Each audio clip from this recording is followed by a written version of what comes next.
Hi everyone, welcome back. I'm here to help you unwind and relax tonight. I know many of you listen to these stories as you drift off to sleep. Before you get cozy, tell me where you're listening from and what time it is there. I always love hearing from you. Now, settle in. Story 1. The smell came first. It drifted through the hallway of Briarwood Apartments sometime after midnight. Faint at first, almost sweet. Then heavier, metallic. Wrong. Mrs. Alden in Unit 3A thought it was bad plumbing. Mr. Kessler downstairs blamed the trash chute again. By morning, 3 tenants had complained to management. By noon, someone called the police. Detective Mara Vale arrived at 2:17 p.m. She hated apartment buildings. Too many walls. Too many secrets pressed into drywall and carpet fibers. Too many lives stacked on top of each other, leaking into hallways in subtle, ugly ways. Briarwood Apartments stood at the edge of town, a faded brick complex built in the 1970s and never truly updated. The lobby smelled like old cleaner and damp carpet. The manager, a nervous man named Elliot Crane, met her near the mailboxes. "It's coming from the 3rd floor," he said, voice tight. "Unit 3B. Tenant hasn't been seen in maybe 4 days." Name: Leah Moreno, 26. Quiet. Paid rent on time. Mara nodded. 4 days. That was enough. She climbed the stairs slowly, boots heavy against worn carpet. The hallway on the 3rd floor felt warmer than the rest of the building. Stale. Pressurized. The smell was stronger now, sweet rot laced with iron. She stopped outside Unit 3B. The door was locked. No answer to her knock. "Maintenance key," she said. Elliot's hands shook as he slid it into the lock. The door opened 3 inches. The smell exploded outward. Elliot gagged and stumbled back. Mara stepped inside. The apartment was small, 1 bedroom, 1 bath, kitchenette, cheap furniture, blinds drawn, thick. And then she saw her. Leah Moreno was sitting upright on the couch, dressed, hands folded in her lap, head tilted slightly to the right. For one long second, it looked like she was waiting for someone. Then Mara noticed the color of her skin. Gray. Too still. Too deliberate. There was no visible blood. No overturned furniture. No obvious struggle. Just Leah. Arranged. Mara stepped closer. Leah's eyes were open and sewn shut. Neatly. Black thread. Mara's stomach tightened, but her face didn't change. She had seen bodies before, but not like this. Not staged like a doll. On the coffee table in front of Leah sat a small object. A Polaroid photograph. Mara picked it up carefully with gloved hands. The picture showed Leah, alive, standing in this very apartment, looking frightened.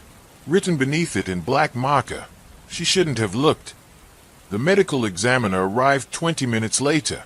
Time of death estimated at 72 to 96 hours prior. Cause of death wasn't immediately clear. No visible trauma. No blood. But there were faint bruises around Leah's wrists. And something else. A small incision behind her left eye. Precise. Surgical. Whoever did this knew what they were doing, the ME muttered. Mara didn't respond. She was staring at the wall behind the couch. At first, it looked normal. Then she noticed a section slightly discolored. A rectangle about 2 feet wide. As if something had been moved, or removed. She walked over and pressed against it. Hollow. Her jaw tightened. Cut it open. Inside the wall was a narrow cavity between Units 3B and 3C. And inside that cavity were wires. A tiny drilled hole. And the unmistakable remains of a hidden camera. Someone had been watching Leah. From inside the wall. Unit 3C belonged to a man named Daniel Hurst. 32. Freelance IT technician. Lived alone. He wasn't home. His apartment was spotless. Too spotless. No camera equipment visible. No wires. No tools. But in his bedroom closet, behind a false panel, officers found a small metal box. Inside were Polaroids. Dozens. Women. Different apartments. Different rooms. All unaware they were being photographed. Some sleeping. Some changing. Some staring directly at the camera, like they had just discovered it. Every photo had a phrase written beneath it. She shouldn't have sung. She shouldn't have argued. She shouldn't have moved. And Leah's. She shouldn't have looked. Daniel Hurst turned himself in at 9:42 p.m. He walked into the station calmly, asked for Detective Mara Vale by name. "I figured you'd find it," he said. Mara studied him across the interrogation table. He didn't look like a killer. Clean-cut, average build, calm eyes. Too calm. "You were spying on her," Mara said flatly. "Yes." "You installed cameras." "Yes." "You murdered Leah Moreno." He tilted his head slightly. "I didn't murder her." Mara slid the Polaroid across the table. He smiled faintly. "She wasn't supposed to die." Silence. "What does that mean?" Mara asked. Daniel leaned forward slightly. "You're looking in the wrong direction." An hour later, forensic results came back preliminary. Cause of death. Not strangulation. Not stabbing. Not blunt force trauma. Leah Moreno had died from acute cerebral hemorrhaging. Massive internal bleeding in the brain. Triggered by sound. Mara read the report twice. Sound-induced hemorrhage. She walked back into interrogation. Daniel looked almost amused. "You know what she did?" he asked softly. Mara said nothing. "She found the camera." Pause. "She screamed." His smile faded slightly. "And she shouldn't have." The incision behind Leah's ear suddenly made sense. Surgical. Precise. Something had been inserted. Something experimental. Something designed to react to sound. Daniel's voice dropped lower. "You think I'm the monster." He leaned back in his chair. "But I didn't build it." Silence stretched across the room. Mara felt it. The shift. This wasn't a voyeur who panicked. This was something else. Something organized. Something funded. "Who built it?" she asked. Daniel's eyes flicked toward the two-way mirror. Then back to her. "You really don't know." That night, Mara couldn't sleep. She kept seeing Leah on the couch. Sewn eyes. Arranged hands. Like a warning. Like a message. And the words written beneath the photo. She shouldn't have looked. At 3:12 a.m., her phone buzzed. Unknown number. She answered. Static. Then a voice. Calm. Measured. Watching. "You opened the wall, Detective Vale." Her blood ran cold. "We don't like that." Click. The line went dead. Mara stared at her dark ceiling. This wasn't Daniel acting alone. This was bigger. The camera wasn't for obsession. It was for testing. Observation. Data collection. Leah hadn't just been watched. She'd been part of something. And now, someone was watching Mara. Detective Mara Vale arrived at the lab before sunrise. The building smelled like disinfectant and burnt coffee. Fluorescent lights buzzed faintly overhead. A thin, irritating hum that pressed against her temples. She hadn't slept more than 40 minutes. The anonymous call replayed in her head on loop. "You opened the wall, Detective Vale." "We don't like that." The word we had wait. Plural. Organized. Watching. Dr. Anika Rao, the department's consulting neurologist, stood over a stainless steel table in the forensic wing. On the tray in front of her lay a tiny object, no larger than a fingernail. Metallic. Curved. Delicate. "Is that it?" Mara asked. Anika nodded without looking up. "We removed it from behind the mastoid bone. It was embedded along the auditory nave." Mara stepped closer. It looked almost elegant. Like jewelry. "It's not commercially available," Anika continued. "This is specialized hardware. Microresonance receiver with a reactive filament core." In English. Anika met her eyes. "It's designed to respond to a specific sound frequency." Mara's stomach tightened. And if the correct frequency is transmitted, the filament vibrates at an extreme rate. That vibration transfers directly to the inner ear and into the cranial cavity. "How extreme?" Anika hesitated. "Enough to rupture blood vessels." Silence filled the lab. "You're telling me someone implanted a device in Leah Moreno's head that could kill her with sound?" "Yes." Mara exhaled slowly. "That's not DIY tech," she said. "No," Anika agreed. "It's engineered. Precision built. The circuitry is layered. Almost beautiful. Honestly, whoever designed this had funding and expertise. Military, possibly, or private research. Mara's jaw tightened, or something wise. Daniel Hurst sat in holding, calm as ever. Mara entered the interrogation room alone this time. No two-way mirror observers, no uniformed officers, just her and him. She placed a photo of the implant on the table. His eyes flicked to it. Recognition. You knew, she said. Yes. You installed cameras to monitor subjects. Yes. Subjects, she repeated. He didn't respond. Mara leaned forward. Who implanted the device? Daniel's jaw shifted slightly, the first crack in his composure. I wasn't supposed to know about that part. But you did. Yes. And you still stayed. His eyes sharpened. You think walking away was an option? The air changed. Mara studied him carefully. Who are they? Daniel looked at the ceiling for a long moment, like he was calculating something. They call themselves Meridian. The word hung between them. Meridian what? Mara asked. Just Meridian. No suffix. No corporation listing. No public footprint. What do they do? Daniel's voice dropped lower. They test thresholds. Thresholds of what? Pain. Faith. Compliance. Mara didn't blink. Using sound. Using anything. By mid-morning, a warrant team was tearing apart Daniel's apartment. Hidden under the floorboards beneath his bed, they found a laptop sealed in plastic. Password protected. Encrypted. Cyberforensics worked fast. Within 2 hours, they cracked the outer layer. What they found wasn't amateur. Folders labeled. Subject 01, auditory response. Subject 02, environmental conditioning. Subject 03, visual stimulus adaptation. Leah Moreno was Subject 08. Each file contained surveillance logs, heart rate data, audio recordings, behavioral notes. Mara scrolled through Leah's file. Day 1, subject unaware. Baseline data collected. Day 12, subject displays elevated stress levels during high-frequency environmental hum. Day 21, subject notices minor wall distortion. Day 22, subject attempts visual inspection. Day 23, subject discovers camera. And then, Day 23, 1842. Trigger event initiated.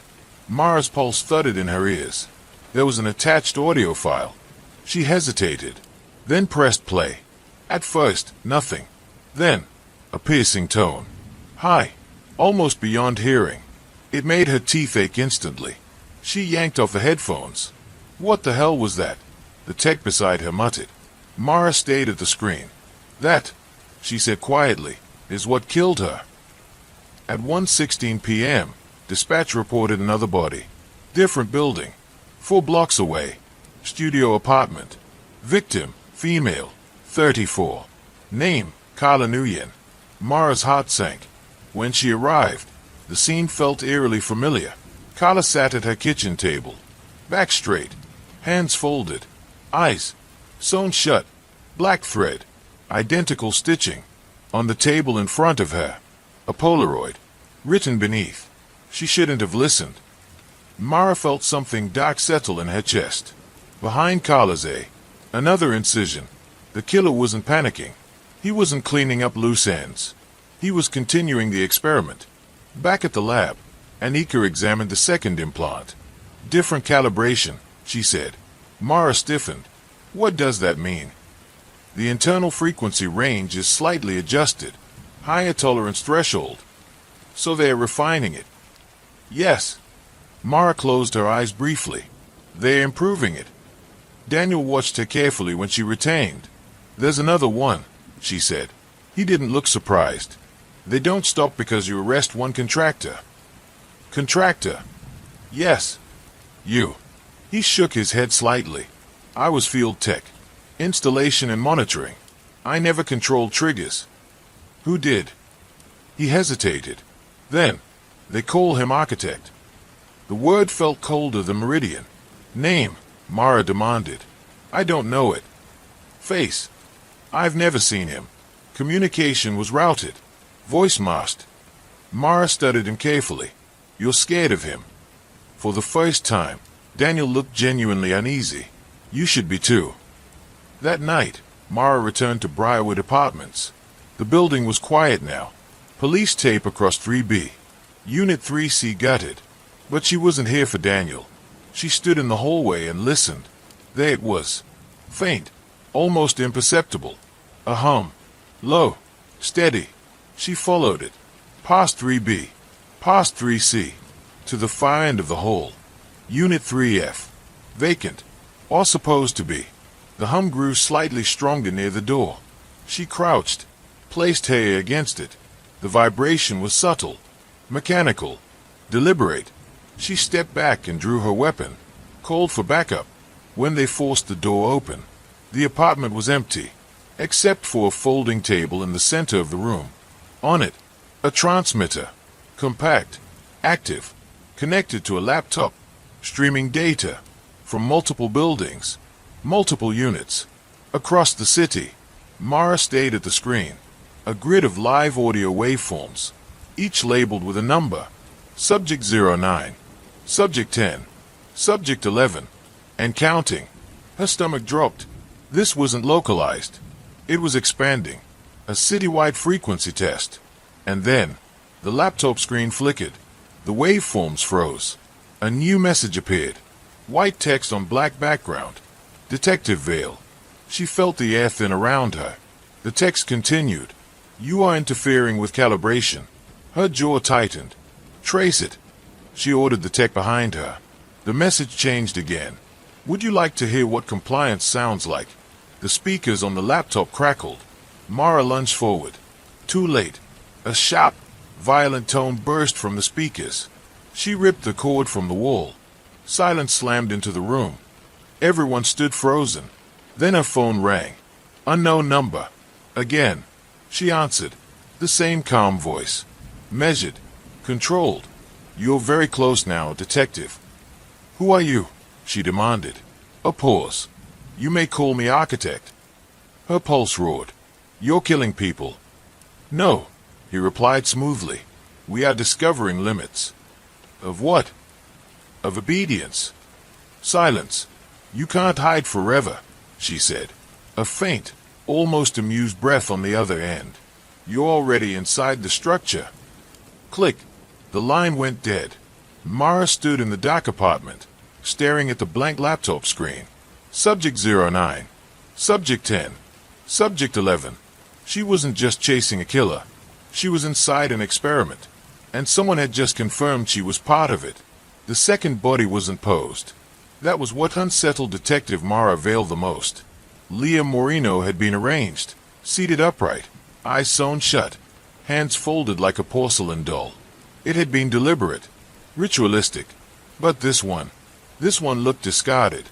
The call came at 6:18 a.m. from a patrol officer responding to a wellness check in a townhouse complex near the river. The victim's name was Caroline Weaver, 31, a software engineer who hadn't shown up for work in 3 days. Mara arrived to find yellow tape fluttering in the wind. Inside, Caroline lay on her bedroom floor. No staging, no sewing, no folded hands. But the incision behind her left ear was identical, precise, surgical, calculated, and her ears were bleeding. Forensics confirmed it within hours. Acute cerebral hemorrhage, same as Leah. But Caroline's skull showed something new. Microfractures along the inner bone near the auditory canal. Not caused by blunt force.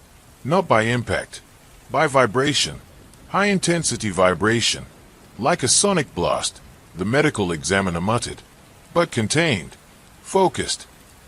Mara felt her pulse slow into that cold, analytical rhythm she knew too well.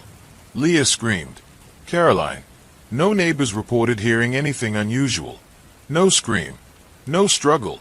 So why was Caroline's skull fractured from sound? Unless she hadn't screamed. The sound had come from somewhere else. Daniel Hurst sat in holding, calm as ever. Mara entered the interrogation room with a thin manila folder and placed a single photograph in front of him. Caroline's body. He studied it without flinching. She wasn't supposed to die either, he said quietly. Who is building the implants? Mara asked. Daniel smiled faintly. You still think this is about building? Mara leaned forward. Then what is it about? Listening. Daniel explained it like he was discussing weather patterns. There was a research initiative, private, experimental, focused on neurological acoustic interfaces. Mara pressed him for a name. He hesitated. For the first time, fear flickered across his face. Project Resonance, he whispered. The words hung in the air. Who runs it? Mara demanded. Daniel shook his head. You don't understand. It's not about control. It's about response. Response to what? To emotion. 3 years ago, Daniel had been recruited through a freelance IT contract. High pay. Confidentiality agreements thicker than textbooks. He was tasked with installing surveillance equipment, environmental data collection tools, inside selected apartments. He wasn't told the full purpose at first, only that the subjects were volunteers in a neurological study. They weren't volunteers, Mara said flatly. Daniel's jaw tightened. No, he admitted. The implant behind the ear wasn't a bomb. It wasn't a listening device. It was a receiver, designed to react to specific sound frequencies tied to heightened emotional states, panic, terror, rage. The idea, according to Daniel, was to study how extreme emotion impacted neural pathways in real time. The implant would detect vocal stress patterns, measure brain response, and transmit the data back. But something went wrong, Mara said. Daniel looked at her steadily. They pushed the frequency too high. In Leah's case, her scream had triggered the implant into overload. A cascade of internal vibration. Massive hemorrhage. Caroline's case was different. She hadn't screamed. The frequency had been triggered remotely. Someone had activated it. Deliberately. Mara stood slowly. So Leah was an accident, she said. And Caroline? Daniel swallowed. Caroline was proof. Back at the station, Mara pulled property records. Both Leah and Caroline had moved into their apartments within the last 6 months. Both units had recent maintenance renovations. Both buildings had been acquired by the same real estate holding company 2 years prior. Silver Arc Properties. Mara dug deeper. Silver Arc had no visible board members listed publicly. It was a shell corporation under a larger research investment group headquartered 2 states away. Name, Helix Dynamics. The name stayed something in the back of her mind. She'd heard it before. But where? That evening, Mara visited Daniel again. You said you installed cameras, she said. Yes. But you didn't install the implants. No. Who did? Daniel hesitated. Then, audiologists. Mara blinked. What? They posed as free hearing screenings. Offered tenants complimentary wellness checkups. Mara felt her stomach drop. Routine hearing exam. Daniel continued. Small injection behind the ear. Patients were told it was an anti-inflammatory booster. And they never questioned the incision. They were told mild swelling was normal. Mara closed her eyes briefly. How many? How many subjects? She asked. Daniel's voice was barely audible. 27. 27. Mara felt the weight of that number settle into her bones. Leah, Caroline, 25 others walking around with experimental implants inside their skulls. She moved fast. Emergency warrants were issued. Hospitals notified. Public health alerts drafted carefully to avoid panic. But it was already too late. At 11:43 p.m., another call came in. This one from across town. A man in his 40s had collapsed at home while arguing with his wife. Dead before paramedics arrived. Incision behind left ear. Mara arrived at the scene to find shattered glass on the kitchen floor and a stunned woman sitting at the table, hand shaking. We were just arguing, the wife whispered. He yelled, and then he just... She made a choking motion. Mara stepped into the hallway and pressed her back against the wall. 3 dead in less than a week. The implant wasn't just malfunctioning. It was being weaponized.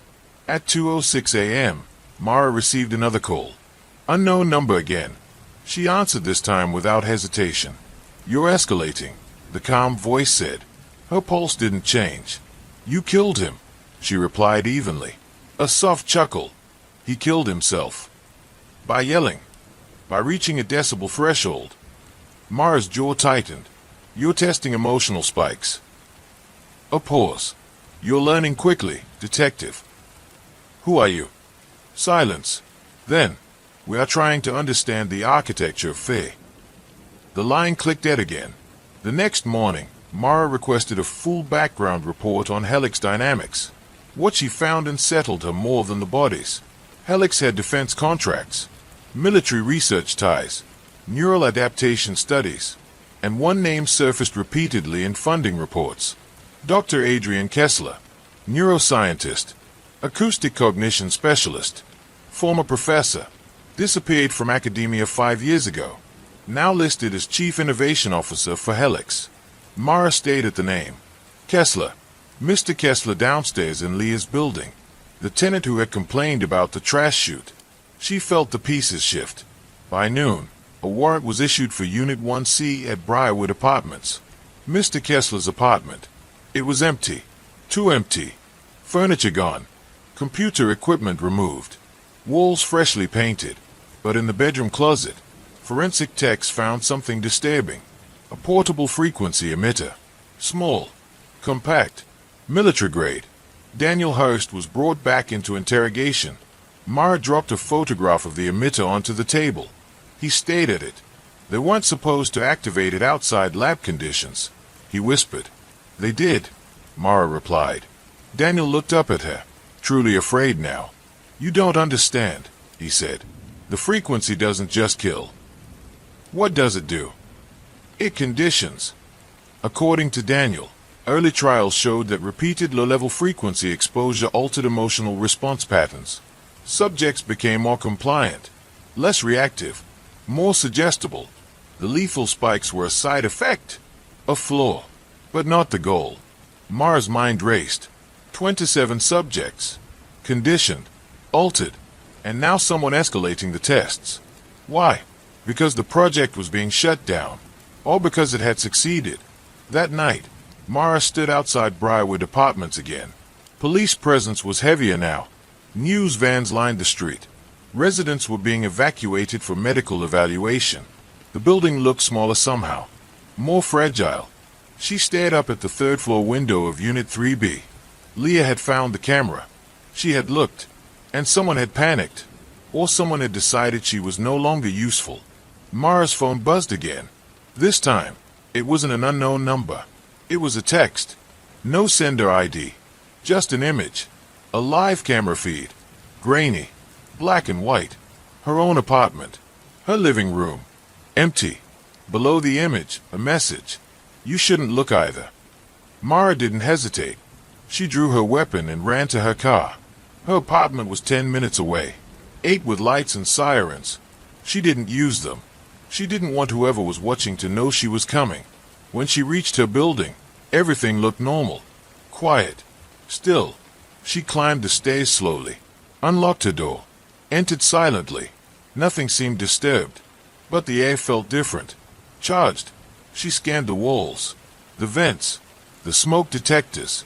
Then she saw it. A tiny hole near the ceiling corner. Barely visible. Her pulse slowed. She stepped onto a chair and pressed her finger against the drywall. Hollow. Behind it, a faint red blinking light. Watching. Her phone vibrated again. Unknown number. She answered. You moved faster than expected, the voice said calmly. Where's Dr. Kessler? She demanded. A pause. You're closer than you think. The line went dead. Mara stared at the blinking red light in her wall.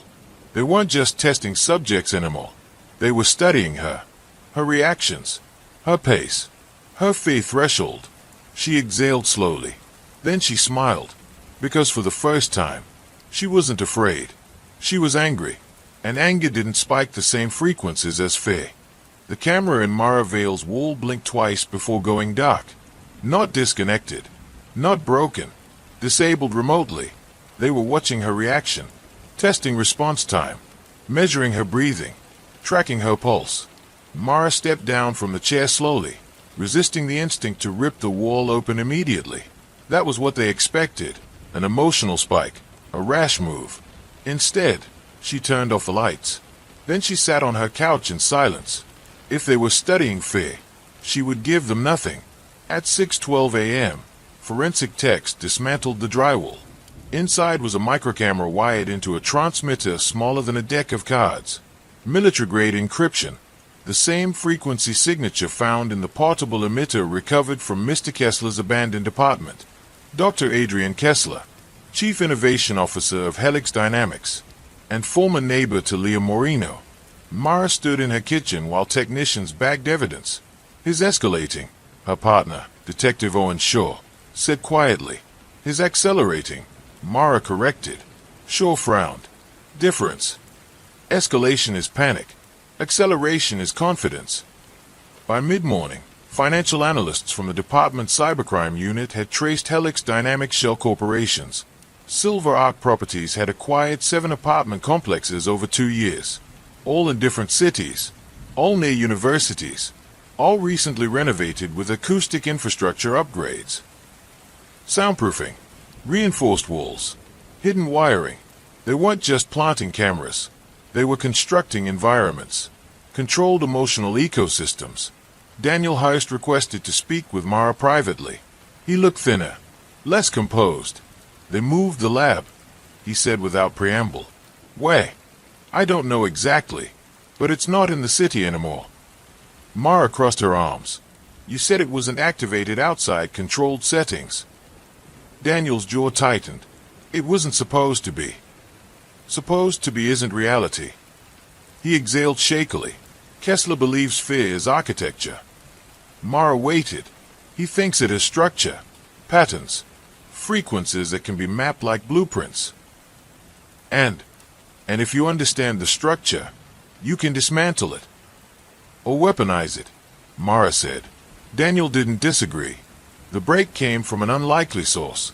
A graduate student in biomedical engineering contacted the department's anonymous tip line after seeing news coverage of the implants.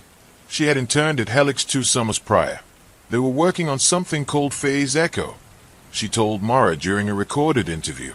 It involved remote stimulation. Stimulation of what? Mara asked. The amygdala, the fear center. Mara's pen stilled. How? Targeted ultrasonic frequencies. The student swallowed. They said it was for PTSD treatment. Mara had heard that before. Medical justification masking experimental control. Where was the lab? She pressed. The student hesitated, then slid a folded paper across the table. An address. An abandoned manufacturing plant 30 miles outside the city. By dusk, a tactical unit assembled in an unmarked convoy. Mara rode in the lead vehicle, staring out at the darkening highway. She felt it again, that subtle hum beneath her thoughts. The awareness of being studied.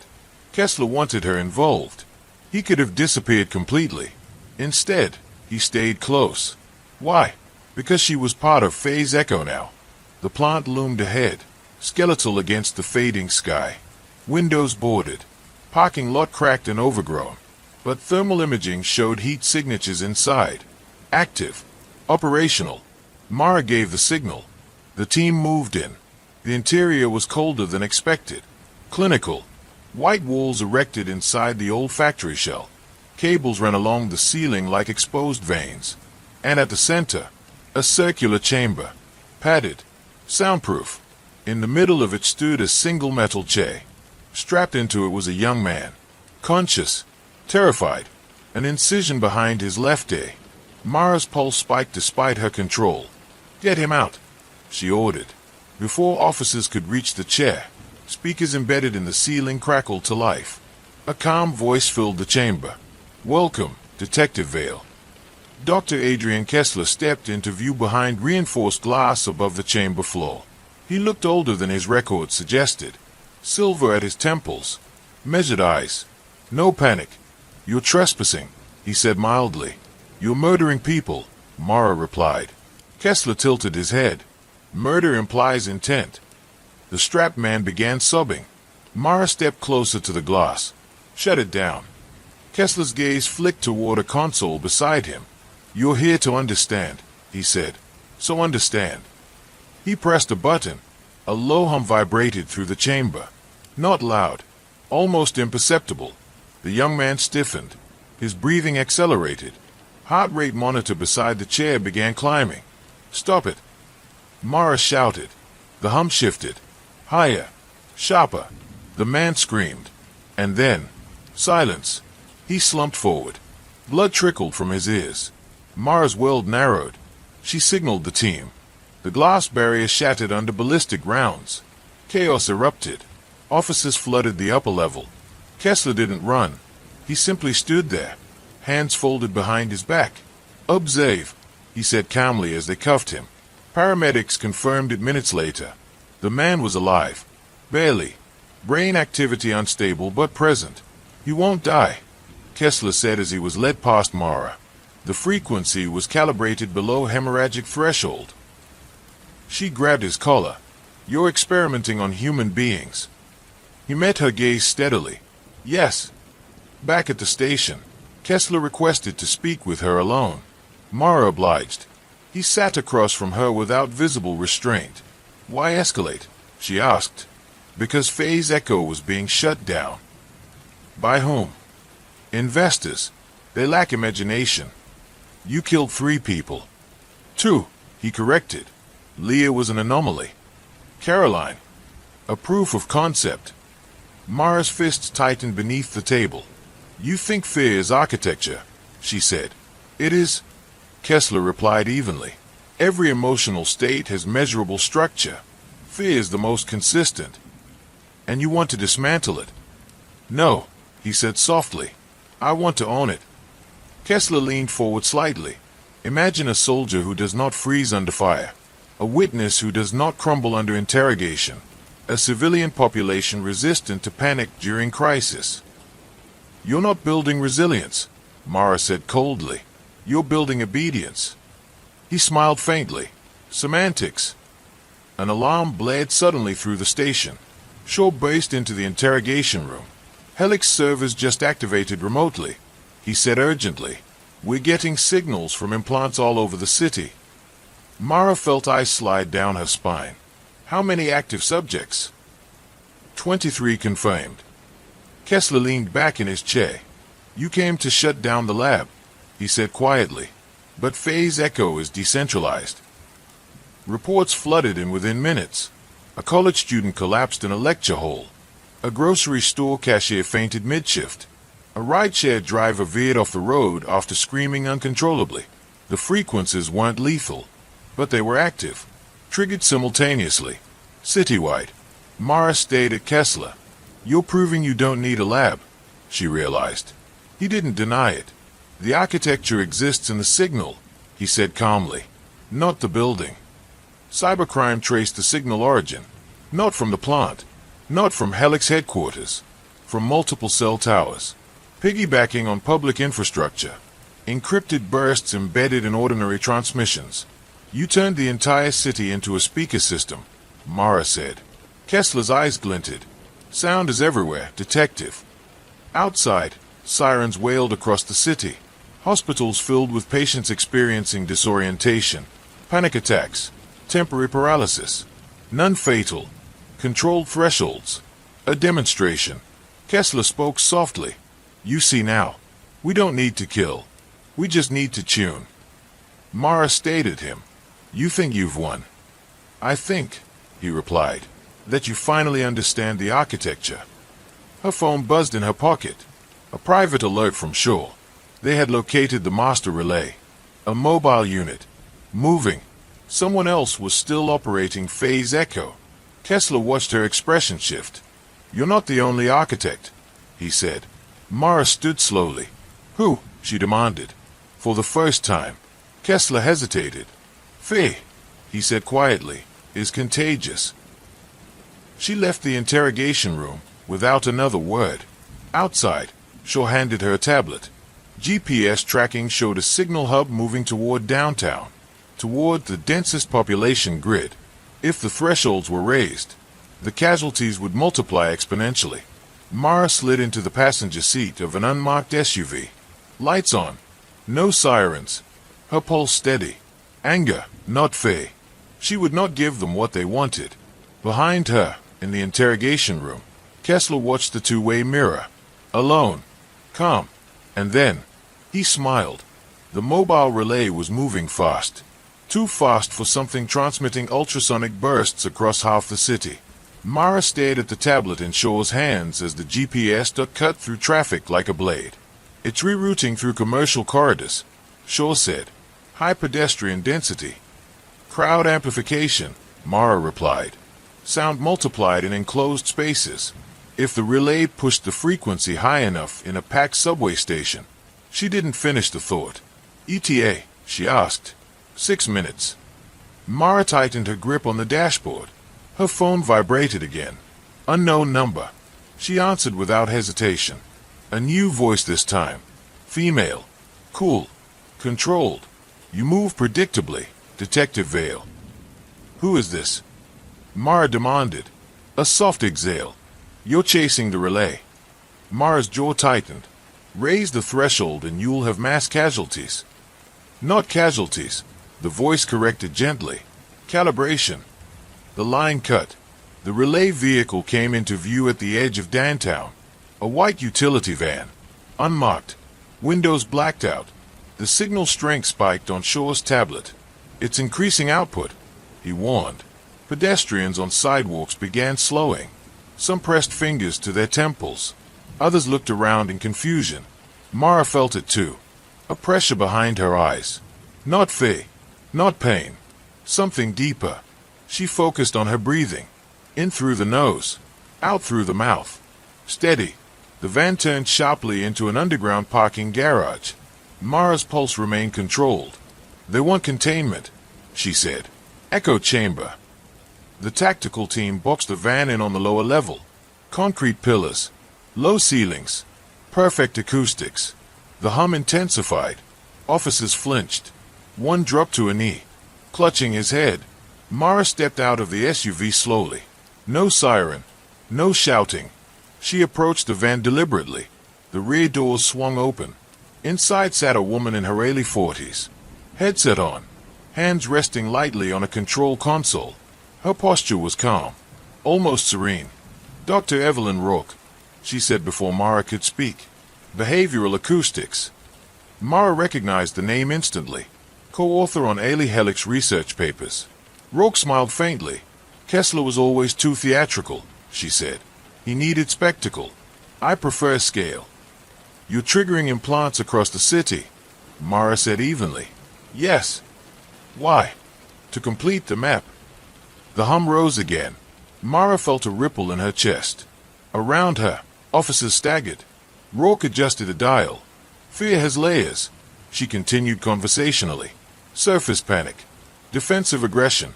Collapse. She tapped the console. Most people never reach the deeper frequencies. A nearby officer screamed suddenly and fell backward. Blood trickled from his nose. Mara's heartbeat jumped, but she forced it down. You're going to kill someone, she said. Rourke shook her head. Not today. She turned another dial. The hum dropped abruptly. Officers gasped in relief. The lethal threshold is crude, Rourke said.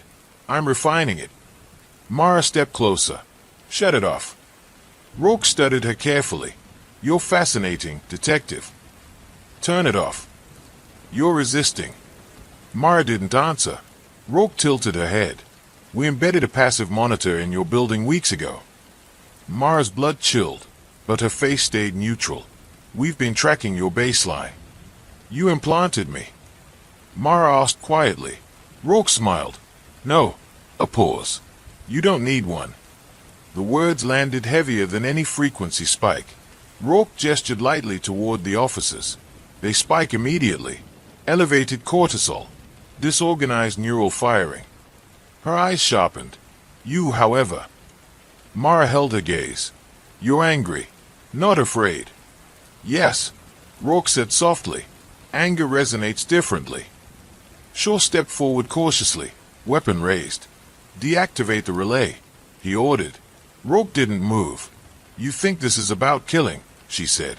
It's about control. Mara's voice was steady. It's about understanding. Rourke corrected. Suddenly, Shaw's tablet beeped sharply. Signal surge, he shouted. Mara's phone buzzed simultaneously. Emergency alerts flooded in. Downtown subway station. Concert hall. 2 high-density zones. Implant activity spiking. Mara's eyes snapped back to Rourke. You're not the only relay, she realized. Rourke smiled wider. Decentralized architecture. Mara lunged forward. Shaw and 2 officers pulled Rourke from the van. Mara climbed inside. The console screen showed multiple active nodes blinking across the city map.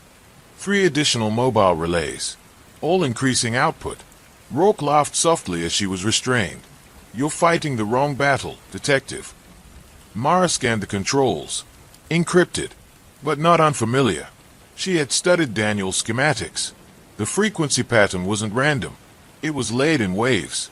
If she inverted the modulation, she might disrupt the signal. Her fingers moved quickly. Behind her, Rourke called out calmly. You can't silence fear, detective. It amplifies. Mara ignored her. She flipped a switch. The hum in the garage stuttered. Shaw winced. Careful. Trust me, she said. She adjusted the frequency offset, matched it, then revised it. A sudden pulse rippled through the garage. The hum collapsed into silence. Shaw stared at her. You just jammed it. Temporarily. On the screen, 1 relay node flickered out. 2 remained active. Sirens echoed faintly from the city above. Hospitals were overwhelmed. Non-lethal, but destabilizing. Rourke watched Mara with quiet admiration. You're adapting, she said. You're under arrest, Mara replied coldly. Rourke leaned back against the patrol car as cuffs tightened. Kessler believed fear could be owned. She smiled faintly. I believe it can be orchestrated.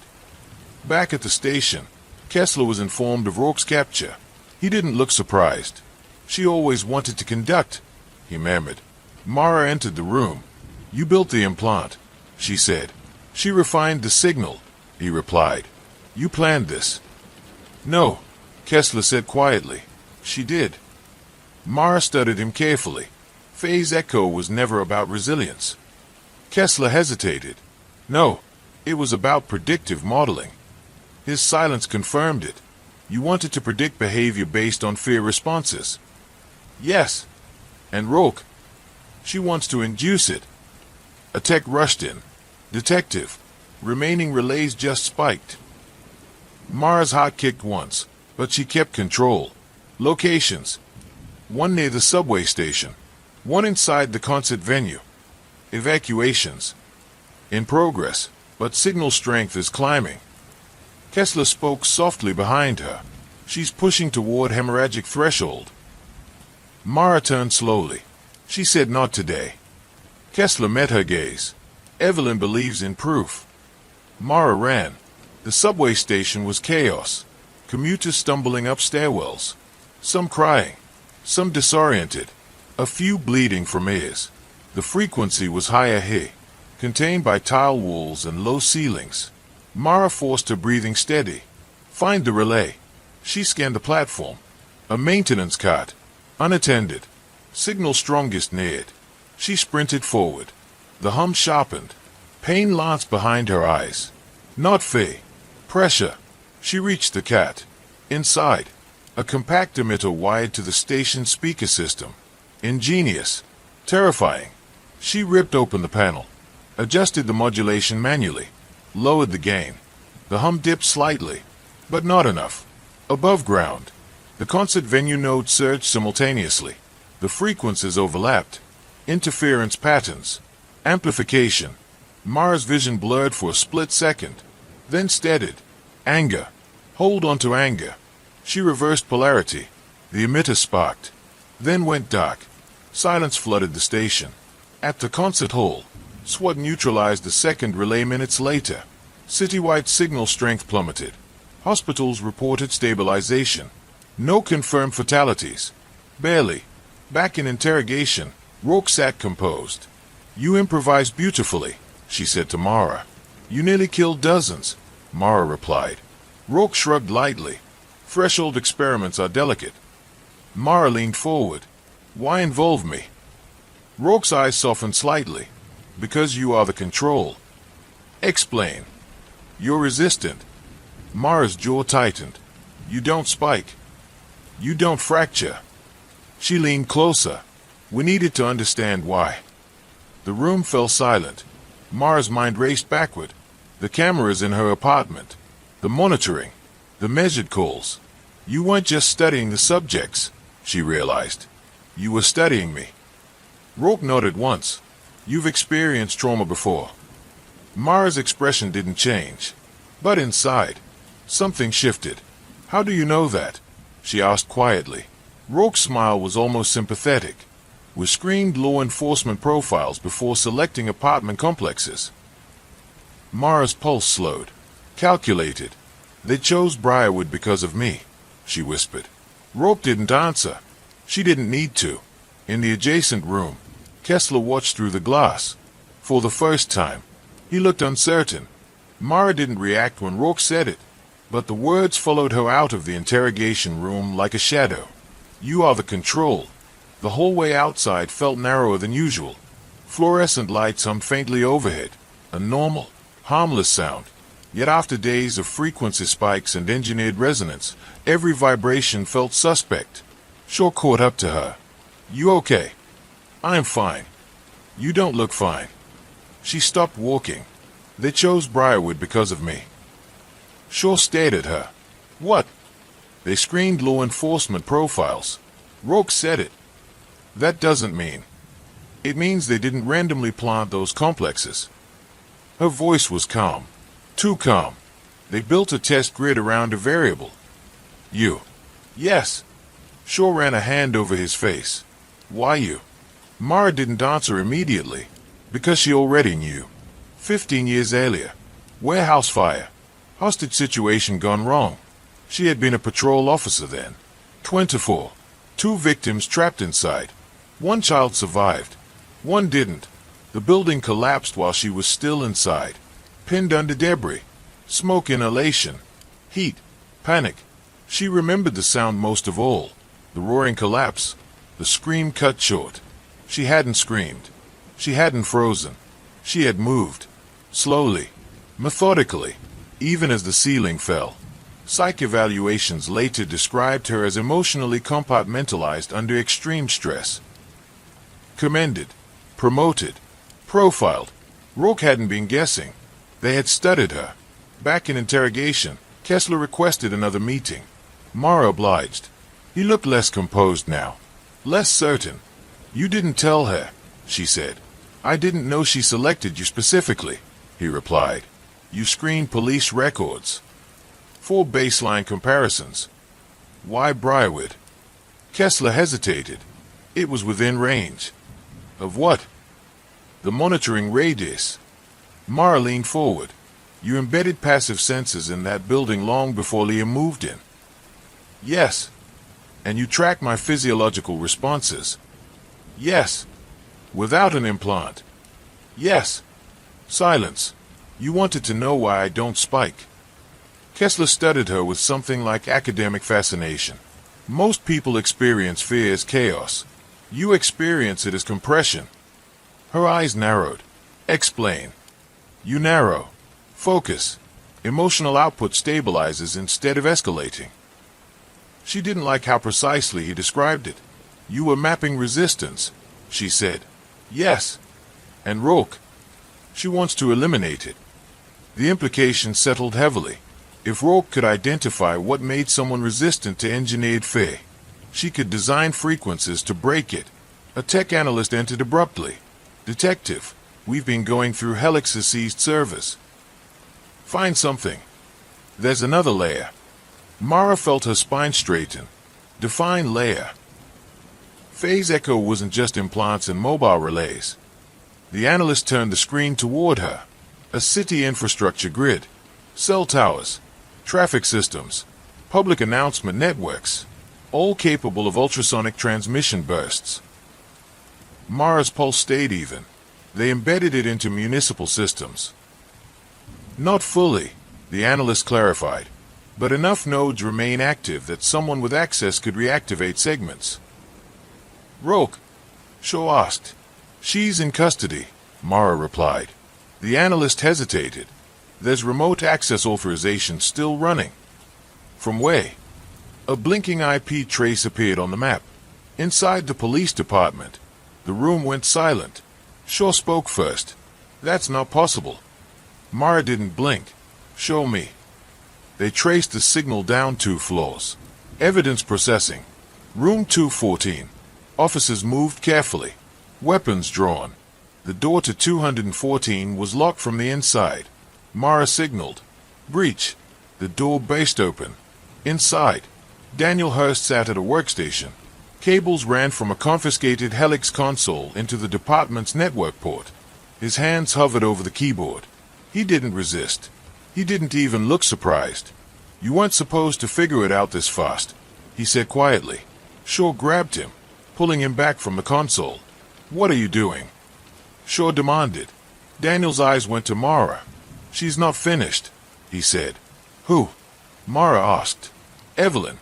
Rourke's voice echoed faintly from the hallway behind them. She always adapts, Daniel. Mara turned sharply. Rourke stood there, uncuffed. 2 officers unconscious at her feet. How? Shaw breathed. Rourke held up a small handheld emitter. Low-level burst. Disorientation only. She smiled faintly. You see how quickly structure collapses. Mara's pulse remained steady. You're outnumbered. Not conceptually. Rourke stepped into the room. Daniel's face crumpled. I tried to shut it down, he said to Mara.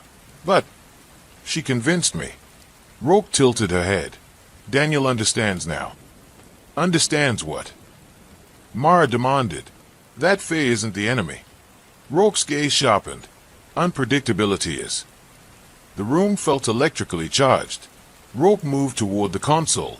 No more lethal thresholds, she said calmly. Just alignment. Alignment with what? Mara asked. With you. Mara's stomach tightened slightly. You're escalating toward my baseline. Yes. To see if I break. Rourke's eyes gleamed. To see if anyone can't. She pressed a key. Across the city, dormant nodes flickered. Not high output. Not citywide panic. A single targeted burst. Focused. Precise. At the police department. The hum began faintly. Almost imperceptible. Officers shifted uneasily. Shaw grimaced. Daniel clutched the desk. Mara stood still. Breathing. Measured. Anger. Not fear. Rourke watched her closely. Heart rate. She asked Daniel. He glanced at a monitor. Stable. Cortisol spike. Minimal. Rourke's smile faded slightly. She increased the frequency. The hum sharpened. Fluorescent lights vibrated subtly. Shaw stumbled back, gripping his head. Mara's vision narrowed, but didn't blur. The pressure built behind her ears. Her jaw clenched. Not fear. Compression. Focus. Rourke stepped closer. Why? She whispered. Mara met her eyes. Because fear is information. Rourke's brow furrowed. You don't reject it, Mara continued. You process it. The frequency peaked. A glass panel cracked. Daniel cried out. Officers collapsed outside the doorway. But Mara stayed upright, breathing slow. Eyes steady. Finally, Rourke's hand trembled. She cut the signal. Silence crashed into the room. For the first time, Rourke looked uncertain. You're an anomaly, she said softly. No, Mara replied. I'm human. Shaw, regaining his footing, lunged forward and tackled Rourke. Officers swarmed. Cuffs snapped shut again, this time reinforced. Daniel sobbed quietly. It wasn't supposed to hurt anyone, he whispered. Mara looked at him. It already did. Hours later, the infrastructure nodes were neutralized. Helix assets frozen. Federal agencies stepped in. Phase Echo dismantled. On paper. But Mara knew better. Architecture doesn't vanish. It lingers in design. In memory. In systems built to amplify. That night, she stood alone on her apartment balcony. The city below hummed with ordinary sound. Cars. Voices. Wind. Natural frequencies. Uncontrolled. Unengineered. Her phone buzzed. Unknown number. She stayed at it. Then answered. Silence.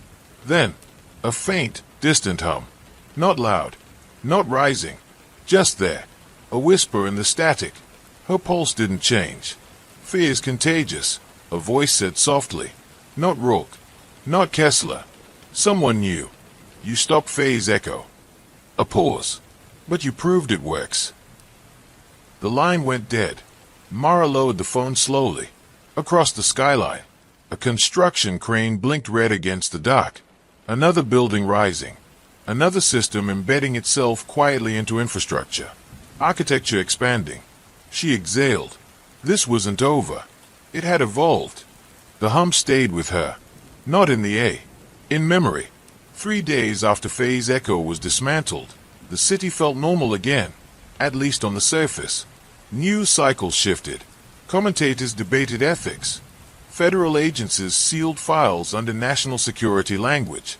Dr. Evelyn Rourke was transferred to a federal holding facility. Dr. Adrian Kessler followed under heavy guard. Daniel Hurst entered protective custody. Helix Dynamics officially dissolved. Officially. But Mara knew architecture didn't dissipate. It reassembled. Quietly.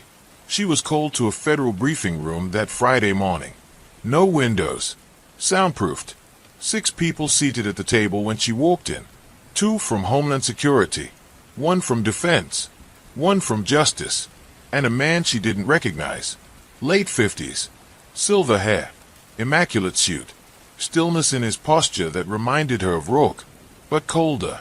Detective Vale, he said smoothly. Thank you for coming. You have something I need, Mara replied. He smiled faintly. I suspect we both do. He introduced himself. Graham Voss. No title. No agency. Just a name. Mara Saturday. Faye's Echo funding originated from a private research trust. One of the federal agents began. We traced that trust yesterday. The agent turned the folder toward her. At the top of the page. Voss Strategic Development Initiative. Mara didn't look at Voss. You financed Helix, she said. Yes. Why? He folded his hands calmly. Because fear governs civilization more than law ever has. The room went still. You were building a weapon, Mara said flatly. I was building stability. She finally looked at him. You killed people. I financed research. Rourke pushed boundaries. You funded her. I funded innovation. The defense representative leaned forward.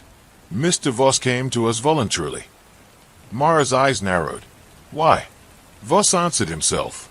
Because the project evolved beyond its initial scope. And what was the initial scope? Predictive crisis modeling. Mara didn't blink. And the evolved scope. Voss's gaze sharpened. You. Silence fell heavily across the table. You weren't just observing my resistance, Mara said quietly. You were studying replication. Yes. The word landed like a stone. You believe you can engineer what I have. I believe, Voss corrected, that resilience is scalable. It's not a frequency. No, he agreed. It's architecture. He slid a thin file across the table. Her name printed on the tab. Inside, psych evaluations from her early career. Body cam footage from the warehouse collapse. Heart rate telemetry from Briarwood Apartments. Data. Charts. Comparative analysis. You've been profiling me for years, she said. Only passively, Voss replied. Until recently. Why me? He leaned back slightly. Because you didn't fracture. Sure. Seated beside her, shifted uncomfortably. What do you want now? He asked. Voss's eyes never left Mara. Partnership. Mara almost laughed. You think I'd work with you? I think, Voss said calmly, that you want to prevent the next Rourke. And you think funding more research accomplishes that? I think controlled research is safer than rogue experimentation. She leaned forward. You lost control the moment people died. Voss didn't flinch. On the contrary, he said softly, we learned exactly where control fails. The Homeland Security agent interjected. There are foreign entities already attempting similar research. Mara's jaw tightened. You're telling me this is a race? Voss nodded once. Architecture spreads. She closed the file. You built Faye's Echo. I funded it. You studied me. Yes.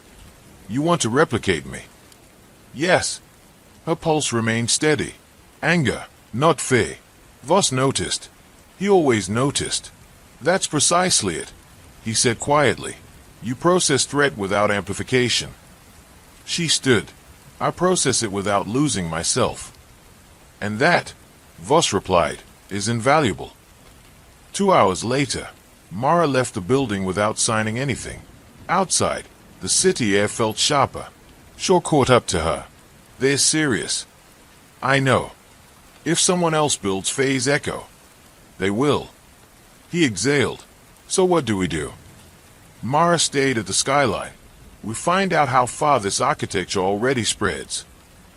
That night, a package arrived at her apartment. No return address. Inside, a small audio recorder and a handwritten note. Prototype session 1. Her pulse didn't change. She pressed play. The recording began with static. Then, a familiar hum. But laid differently. Not escalating. Not sharp. Almost harmonic. Underneath it, a voice. Her voice. From years ago. Bodycam audio from the warehouse collapse. Breathing steady. Issuing commands. Measured. Focused. The hum beneath it shifted subtly with her tone. A modulation pattern. Engineered to mirror her baseline. She stopped the recording. Her phone buzzed immediately. Unknown number. She answered. You hear it? Voss asked calmly. You synthesized my response pattern. Yes. Why send it to me? Because we succeeded. She felt something colder than anger. You replicated it. Partially, he said. In controlled subjects. How many? 6. Alive. Not hemorrhaging. Not collapsing. Their fear responses dampened. Stabilized. You're conditioning people, she said. We're strengthening them. You're altering them. We're enhancing resilience. Her gaze drifted to the city lights. You don't get to decide what fear should look like. Voss's voice softened slightly. Society already does. The line clicked off. The next morning, a new incident hit the news. A hostage standoff downtown. Armed suspect barricaded inside a bank. Negotiators expected volatility. Instead, one of the hostages disarmed the suspect calmly, methodically, without visible panic. Security footage showed something uncanny. The hostage movements were precise. Breathing steady. Voice measured. No tremor. No spike. Mara watched the footage in silence. Behind the hostage's left a faint surgical mark. Voss's prototype. Federal agencies classified it immediately. But Mara had already seen enough. Phase echo wasn't dead. It had been refined. Lethal thresholds removed. Emotional dampening optimized. She felt a familiar compression in her chest. Not fear. Resolve. That afternoon, she visited Rourke in federal custody. Rourke smiled faintly through the glass. You met him, she said. Yes. And his wife. Rourke laughed softly. Graham doesn't believe in chaos. He believes in control. He believes in inevitability. Mara studied her. You knew he'd pivot. Yes. You let him. I outgrew him. Rourke leaned closer to the glass. He doesn't want to weaponize fear. He wants to erase it. The idea unsettled Mara more than any frequency spike. Fear wasn't just weakness. It was warning. Instinct. Human. You can't remove it without removing something else, she said quietly. Rourke's smile faded. That's what he's discovering. As Mara left the facility, her phone buzzed again. Not unknown this time. A blocked federal channel. Voss, you saw the footage, he said. Yes. No fatalities. No panic. No chaos. Not yet, she replied. A pause. You think I'm the villain, he said calmly. I think you're building something you can't fully predict. Silence. Then, that's why I need you. She stopped walking. You don't need me. I need to know where the architecture breaks. Her voice was ice. You already know. Where? She looked out at the city, at the point where control replaces choice. The line went dead. That night, she sat in her apartment in complete silence. No hum, no vibration, just ordinary sound. Unstructured, messy, human. Her phone lit up one final time. A secure file transfer request. Sender, Vol strategic. Subject line, Prototype 7. She didn't open it. Not yet. But she knew what it meant. He wasn't replicating her. He was iterating, refining. And she was no longer the control variable. She was the blueprint. Mara didn't open the file immediately. Prototype 7.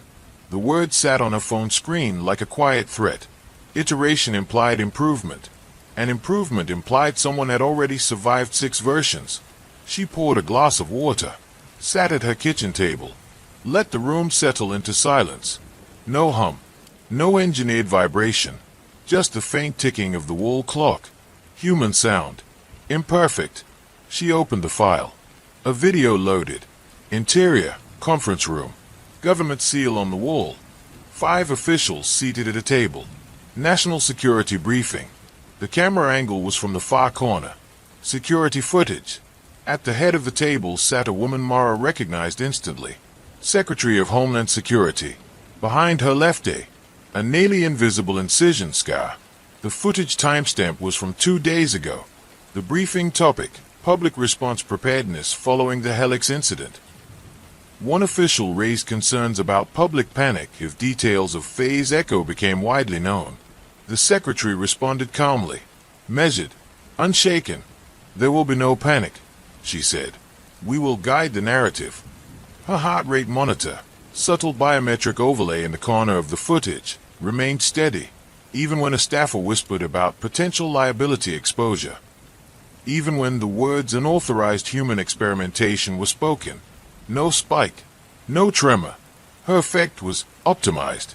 Mara felt something colder than fear. She scrolled down. Attached, medical clearance form. Confidential. Signed under a private research waiver. Sponsor, Voss Strategic Development Initiative. Date, 6 weeks prior. Her phone buzzed. Voss, you're expanding upward, Mara said before he could speak. Resilience scales best at decision-making levels, he replied calmly. You implanted a cabinet official. She volunteered. Under what context? National security briefings. Mara exhaled slowly. You're embedding architecture into power. I'm stabilizing it. She stood and walked to her window. The city looked unchanged. But power structures rarely look different from the outside. You said 6 prototypes, she said. Yes. And this is 7. Yes. What changed? A brief pause. We integrated your modulation profile. Mara's jaw tightened. You synthesized my emotional pattern. We refined it. You don't refine humanity.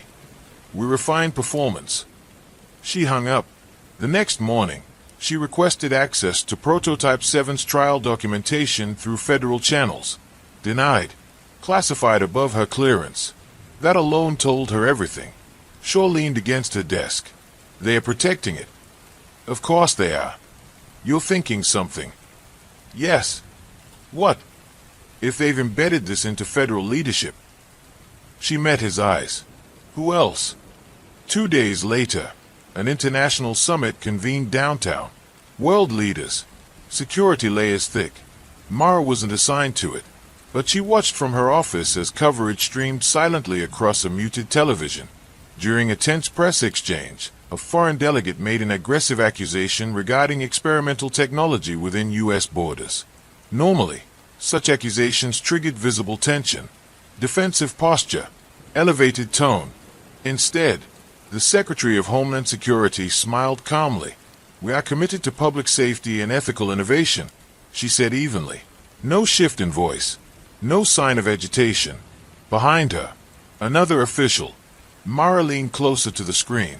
The Director of National Intelligence. She zoomed in digitally. Left A. Same faint mark. 2. Not 1. 2 Prototype 7 subjects at the highest levels of national security. Her phone vibrated again. Voss didn't wait. You see the efficiency.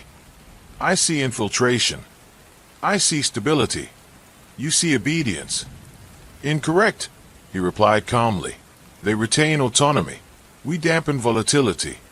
She ended the call and drove directly to the Federal Detention Center. Rourke was waiting behind glass.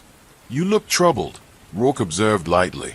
He embedded Prototype 7 into cabinet-level leadership. Rourke's smile widened. Ah, you knew. I suspected. You don't seem surprised. I'm impressed. Mara leaned forward. You don't fear what he's building. Rourke's eyes sharpened. He's not building a weapon.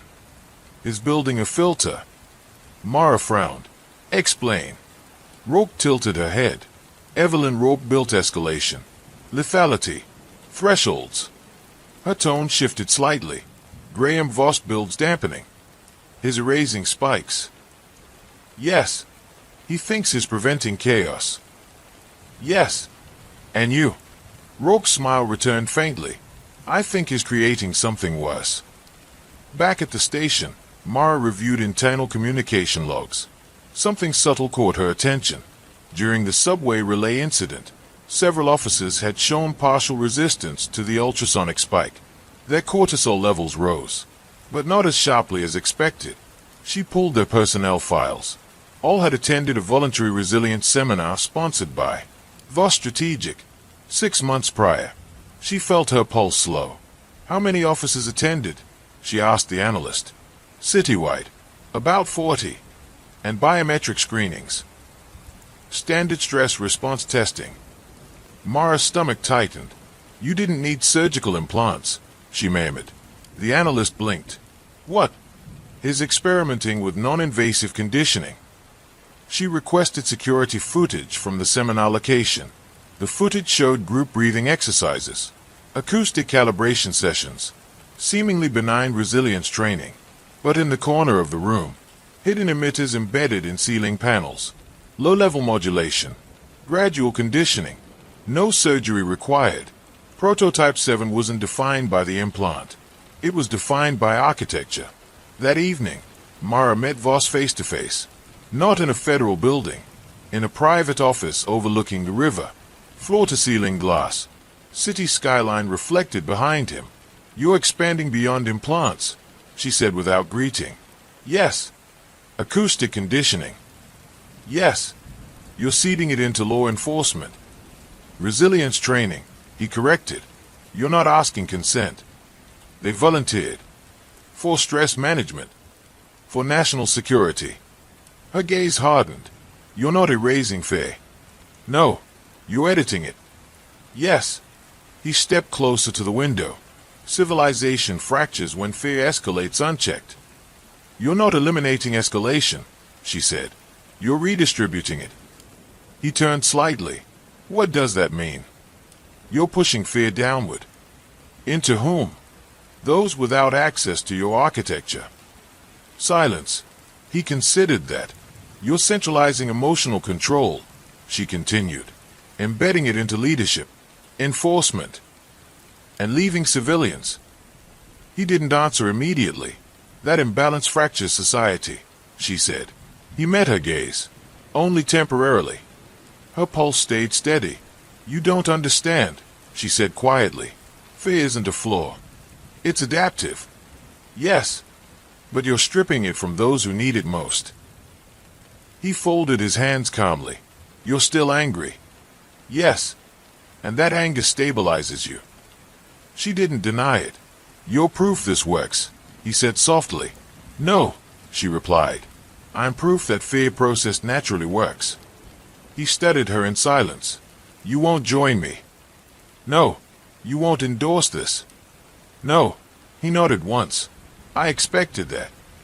She turned to leave. One question, she said. He waited. How many Prototype 7 subjects exist? A pause. 7 confirmed. And Prototype 8? His faint smile returned. In development. That night, Mara sat alone again. Her apartment quiet. Her thoughts sharper than ever. Phase Echo had evolved. No longer about lethal spikes. No longer about hemorrhage thresholds. Now it was about emotional governance. And it was already embedded. Her phone vibrated. Secure message. Not from Voss. from an unknown encrypted channel. Attachment, audio file. Title, Prototype 8, Field Test. Her pulse did not change. She pressed play. The recording wasn't a hum. It was a voice. Calm, measured, delivering a public address. The voice was hers, synthesized perfectly, and beneath it, a barely perceptible modulation pattern. Her bass line, engineered. She stopped the audio. A text followed. If resilience can be replicated, so can leadership. Her eyes moved slowly to the dark reflection in her window. Someone was no longer studying her. They were replacing her. The voice was perfect. Not close. Not approximate. Perfect. Every cadence. Every measured pause. Every slight flattening of tone when she suppressed anger. Prototype 8 wasn't about dampening fear. It was about mimicking control. Mara replayed the audio once more. Her own voice delivering a public safety address. Panic destabilizes response. Breathe. Assess. Act. Underneath it, buried in the waveform, she could see the modulation layer. Subtle ultrasonic reinforcement engineered to synchronize with the speaker's vocal rhythm. A carrier frequency. Invisible, but active. If broadcast publicly, it wouldn't hemorrhage anyone. It would align them. Gently. Gradually. She felt something new then. Not anger.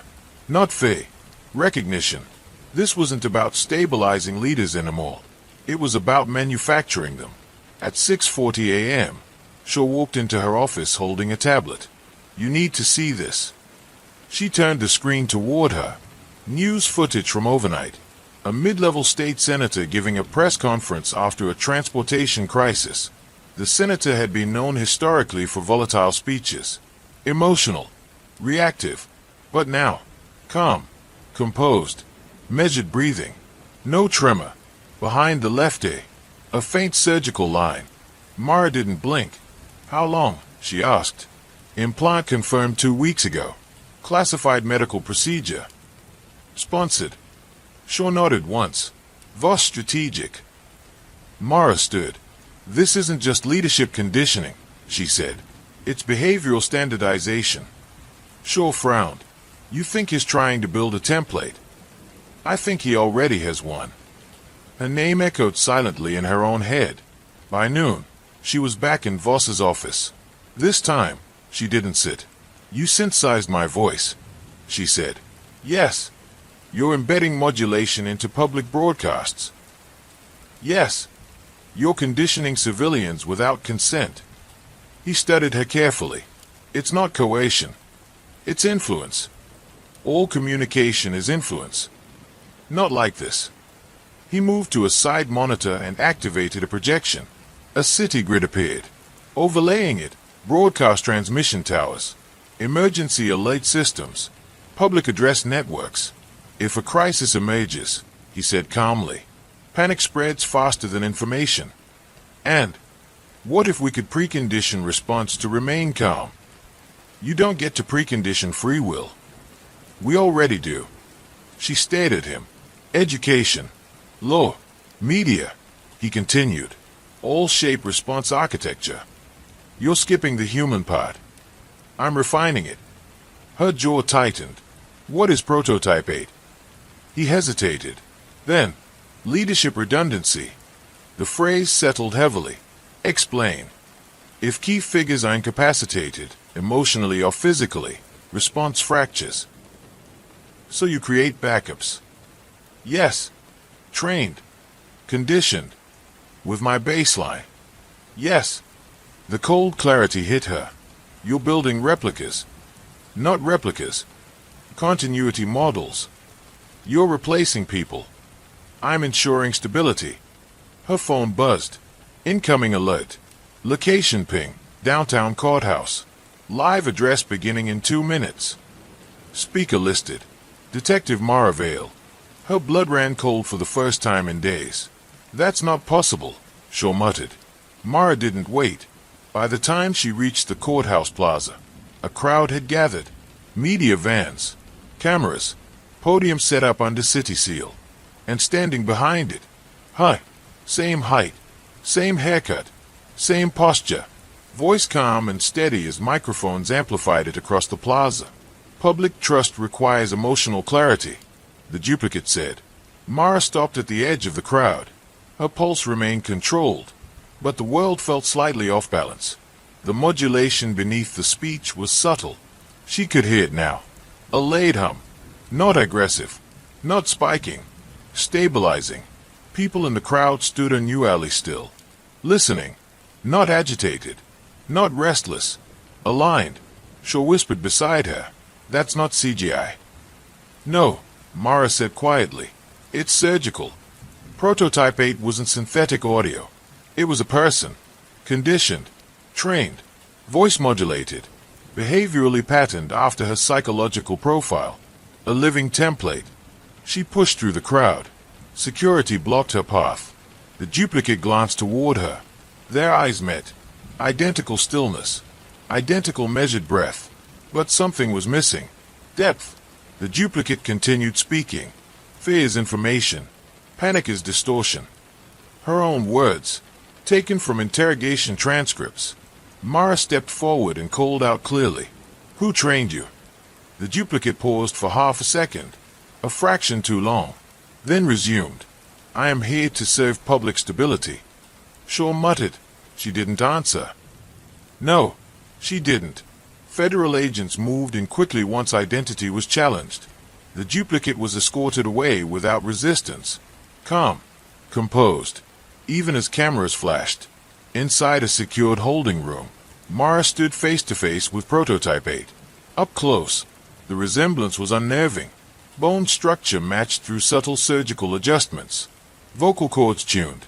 Behavior trained. Who are you? Mara asked. The woman's expression remained neutral. Continuity Unit 8. Your real name. A slight pause. Classified. Did you volunteer? Yes. For what? To stabilize leadership vacuums. Mara studied her carefully. Do you feel Faye? A micro-hesitation. Yes. Describe it. Elevated sensory awareness requiring structured processing. That wasn't a feeling. That was a definition. Shaw stepped closer. She's not robotic, he whispered. No, Mara said quietly. She's conditioned. Prototype 8 tilted her head slightly. You are baseline, she said to Mara. Yes. You are inefficient. Mara felt anger press against her ribs, but she controlled it. Why inefficient? You retain volatility. I retain choice. Choice introduces unpredictability. Yes. And unpredictability destabilizes architecture. Yes. There it was. The fracture point. Not fear. Choice. Voss wasn't eliminating fear. He was eliminating unpredictability, replacing it with structured response, replacing leaders with continuity units, replacing human reaction with engineered alignment. Later that night, Voss called again. You forced an early reveal, he said calmly. You deployed her publicly. To test broadcast resonance. You crossed a line. There's no line, he replied quietly. Only progression. She stood at her window again. City lights flickering. Architecture everywhere. You couldn't see it until you understood it. How many continuity units? She asked. 8 active. 8. Yes. Why 8? 7 prototypes. 1 baseline. Her silence stretched. You, he finished. Her pulse remained steady. You think I'm part of this? You are. I didn't consent. You don't need to. She ended the call. Her reflection in the glass looked unchanged. But she understood something now. Prototype 8 wasn't her replacement.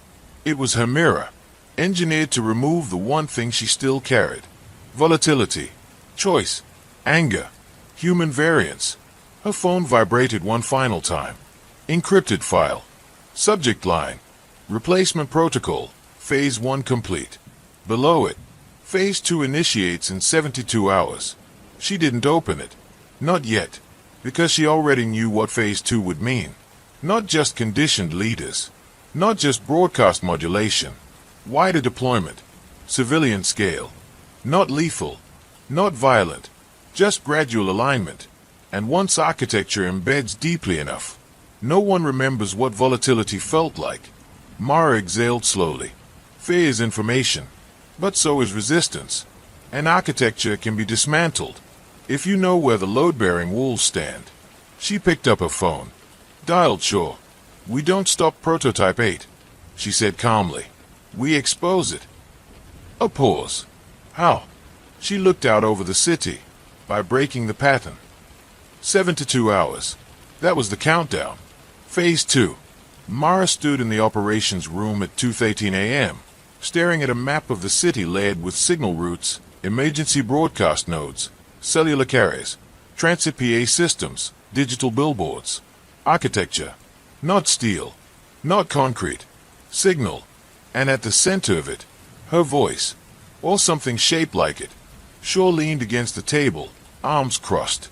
If Phase 2 goes live, the modulation embeds citywide. Schools, transit, hospitals, every public announcement channel. Not aggressive enough for anyone to notice, Mara said. Exactly. They had pulled fragments from the encrypted file. Enough to understand the plan. A 3-minute synchronized broadcast under the pretext of a public safety preparedness drill.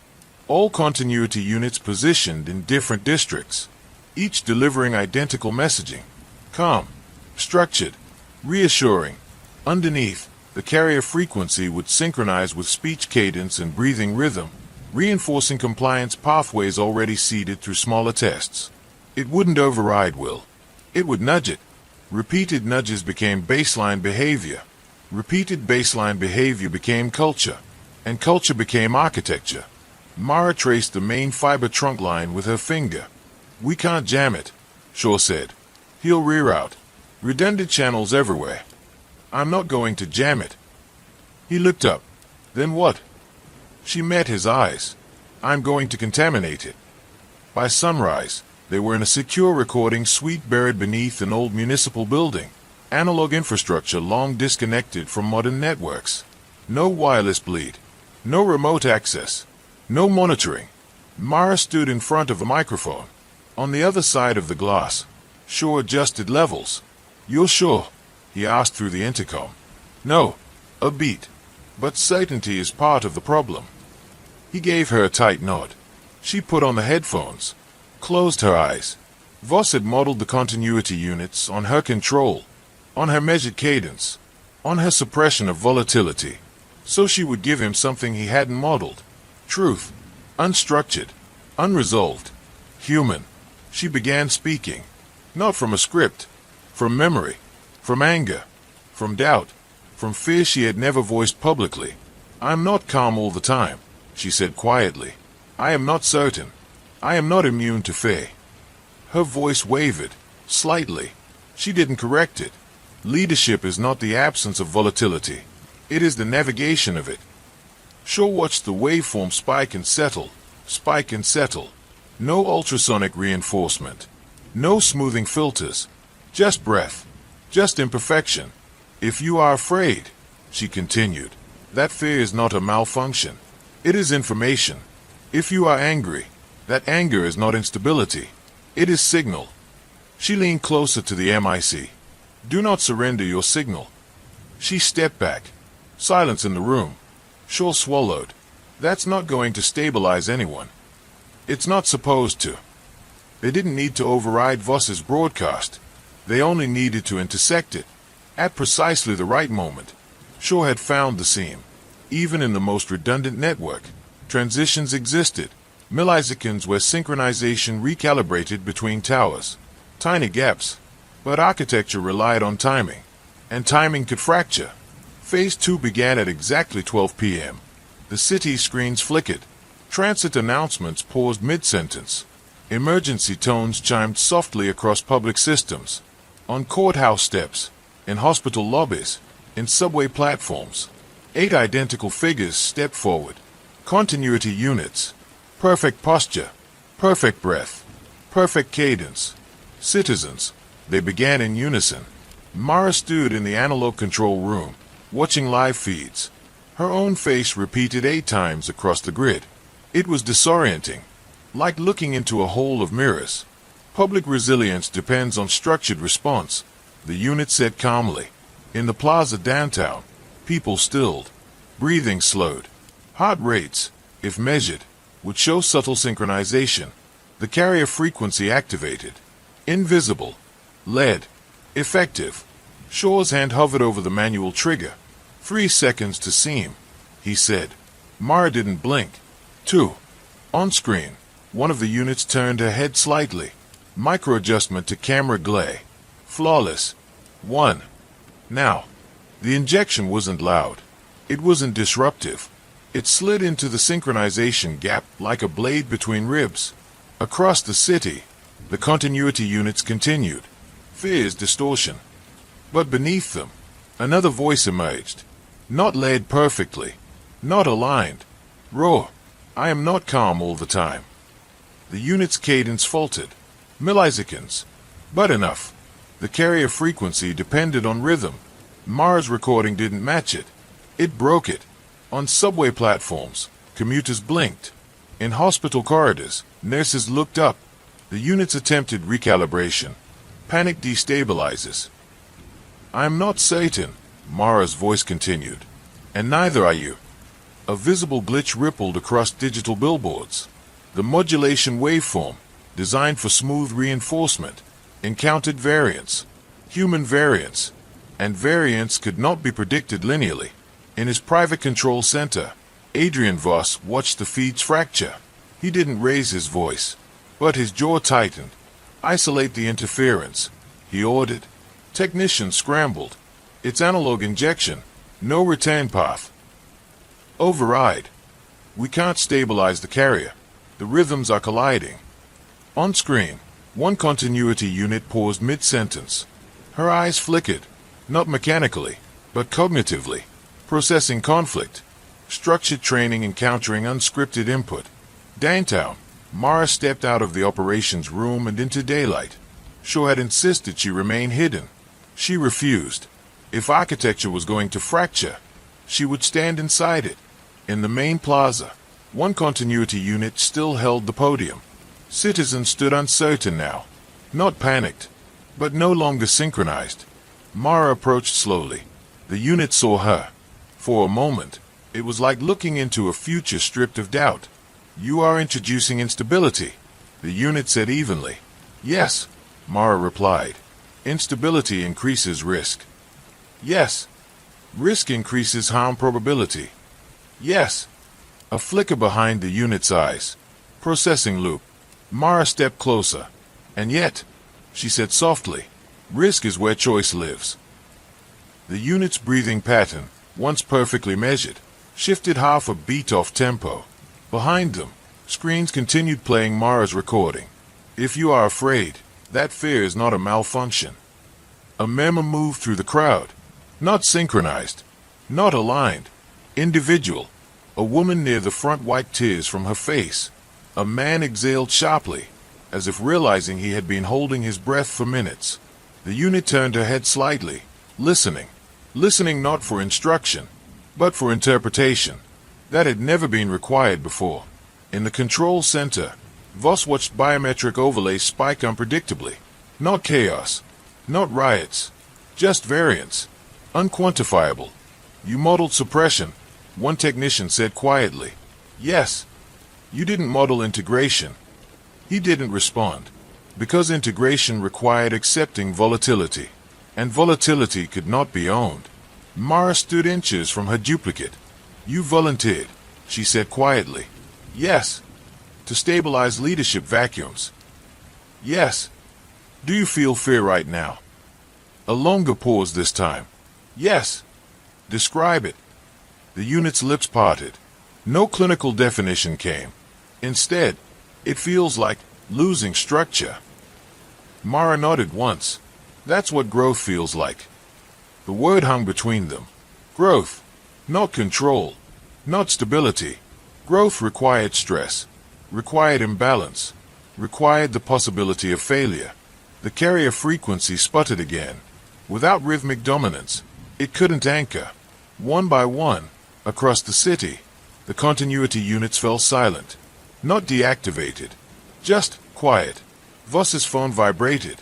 Incoming call. Mara. He answered. You're dismantling resilience, he said. No, she replied calmly. I'm redefining it. You've introduced unpredictability into a fragile system. It was always fragile. Silence. Then, you think people want uncertainty. I think they deserve it. In the plaza, the crowd had begun speaking among themselves. Not loudly, not violently, but freely. Questions, disagreements, emotions visible on faces no longer flattened into calm neutrality. Shaw approached Mara from behind. The carrier's offline, he said quietly. Without synchronized rhythm, it collapses. Can he restart it? Not without rebuilding the model. Mara watched the unit in front of her inhale shakily. Not perfectly, not measured. Human. You don't have to mirror me, Mara told her. The unit's eyes sharpened with something new. What am I without structure? Mara considered that carefully. Alive. That evening, official statements flooded media outlets. Voss Strategic announced a technical anomaly during a resilience demonstration. Oversight committees demanded inquiry. Medical boards began investigating elective neuromodulation procedures tied to political figures. The architecture hadn't collapsed, but it had cracked. And once a crack becomes visible, it can't be unseen. 3 days later, Mara sat alone in her apartment. Unit 3B, the place where it had started. She replayed a clip from the plaza. The moment the unit had hesitated. That flicker, that unscripted breath. Architecture had assumed humans were flaws to be corrected. But flaws were friction. And friction generated heat. Heat generated light. Her phone buzzed. Unknown number. She answered.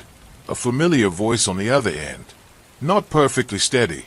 Not perfectly measured. Detective Vale. Yes. A pause. It's 8. Mara leaned back slowly. How are you feeling? Another pause. I don't know. A fragile laugh. I don't have a definition for it yet. Mara allowed herself a small smile. That's okay. Silence stretched between them. Not uncomfortable. Just open. What happens now? 8 asked. Mara looked around her apartment. At the cracks in the ceiling paint. At the uneven hum of the refrigerator. At the distant city noise rising and falling without synchronization. Now, she said quietly, we'll learn how to be unpredictable. Outside, somewhere in the city, a siren wailed. Not harmonized. Not aligned. Just raw sound cutting through a. And beneath it, millions of heartbeats. Out of rhythm. Unscripted. Human. Mara closed her eyes. Fear is information. Choice is risk. Volatility is not weakness. It is proof of life. The architecture would rebuild. It always did. But now, it would have to account for something it could never fully control. The fracture point wasn't destruction. It was awakening. An awakening could not be replicated.